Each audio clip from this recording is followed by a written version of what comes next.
Praise the lord. యోహాను సువార్త 13వ అధ్యాయం 34వ వచనములో, నేను మిమ్మును ప్రేమించినట్టే మీరును ఒకరినొకరు ప్రేమించవలెను.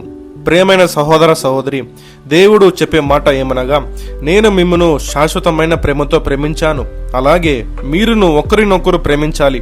ఇలాగూ చేస్తే అప్పుడు అందరూ మిమ్మును దేవుని ప్రేమ వీళ్ళ ఉంది అని తెలియను. ఈ భూలోకములో ఎన్నో విధాల్లో ఒకరినొకరు ప్రేమించుకుంటారు, కానీ ఆ ప్రేమ అంతము వరకు ఉంటుందా? తెలియదు.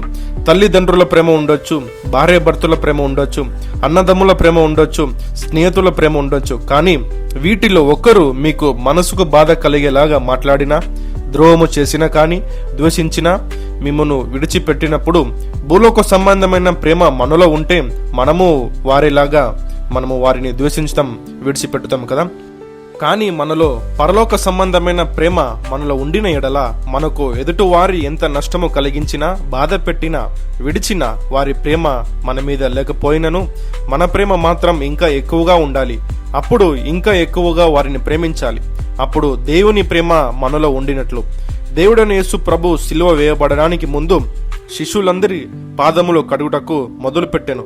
అప్పుడు వారిలో ఇస్కరియోతు యూదా ఉండెను. యేసు ప్రభు, వీడు నన్ను యూదా సైనికులకు, ప్రధాన యాజకులకు, పరిసయ్యులకు నన్ను అప్పగించెను అని ఇస్కరియోత యూద మీద ద్వేషముతో ఉండేనా? లేదు.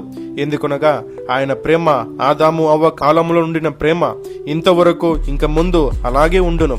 ఆయన ప్రేమ మారదు. అలాగే మనము ఒకరినొకరు ప్రేమించాలి. ఆమేన్.